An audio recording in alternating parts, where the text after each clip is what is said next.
Gold ரேட்ட பத்தி உங்களுக்கு ஒரு சின்ன இன்ஃபர்மேஷன். இது ஏறுமா, இறங்குமா அப்படிங்கிற டவுட் வந்து நெறைய இருக்கு. ஸோ என்ன அப்படிங்கிறத சிம்பிளா சொல்றேன். கோல்ட் ரேட்ட பொறுத்தவரையும் வந்து போர் வந்துச்சுனாவே கண்டிப்பா வந்து ஏறும். இதுதான் வந்து கான்செப்ட். இப்ப ஏன் ஏற மாட்டேங்குது, இறங்குது அப்படின்னா, ஸ்ட்ரெய்ட் ஆஃப் ஹார்மஸ க்ளோஸ் பண்ணதுனால இப்ப வந்து ஆயிலோட பிரைஸ் வந்து இன்கிரீஸ் ஆயிட்டே இருக்கு. ஸோ எல்லா நாடுகளும் என்ன பண்ணும் அப்படின்னா, கோல்ட வந்து பெருசா மதிக்காது. இப்போ வந்து ஃபர்ஸ்ட்டு வந்து நெசசரியான உள்ளது என்ன அப்படின்னா, ஆயில் பக்கம் வந்து திரும்புவாங்க. ஸோ ஆயில் வாங்குறதுக்காக கோல்ட வந்து விப்பாங்க. இது வந்து ஒன் ஆஃப் த ரீசன். இந்த போர்னால அமெரிக்காவோட இன்ட்ரெஸ்ட் ரேட்ட வந்து அதிகப்படுத்துவாங்க. இன்ட்ரெஸ்ட் ரேட் அதிகப்படுத்துனா, அவங்க வந்து இப்போ இருக்கக்கூடிய இன்வெஸ்டர் என்ன பண்ணுவாங்க அப்டின்னா, அவங்க வந்து கோல்ட்ல இன்வெஸ்ட் பண்றத விட்டுட்டு, அவங்க வந்து அசட்டுக்கோ, பாண்ட்ஸ்க்கோ, அப்புறம் வந்து டெபாசிட்க்கோ அதுக்கெல்லாம் வந்து முக்கியத்துவம் குடுக்க ஆரம்பிச்சுருவாங்க. ஸோ இன்வெஸ்ட்மெண்ட் அதுலேருந்து டக்குன்னு கம்மியாகும். போர் மட்டும் காரணம் இல்ல. யுஎஸ்ல நடக்கக்கூடிய அந்த இன்ட்ரெஸ்ட் அதிகமாயிடுமோங்கிற அந்த பயம் தான் அந்த வந்து கோல்ட் ரேட் வந்து கம்மியாகும்.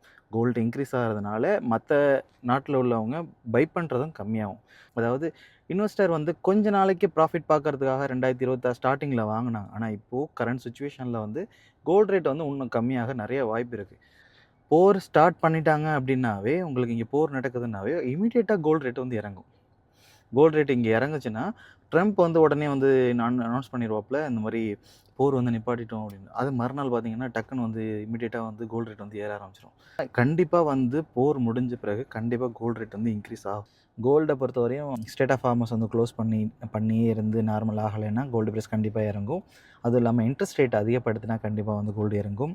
இப்போ ஷார்ட் டெர்ம்ல வந்து இப்போ வந்து நெறைய பேர் இன்வெஸ்ட் பண்ணிட்டு, இப்போ வந்து செல் பண்ணுவாங்க. அதனால வந்து கோல்டு பிரைஸ் இறங்கும்.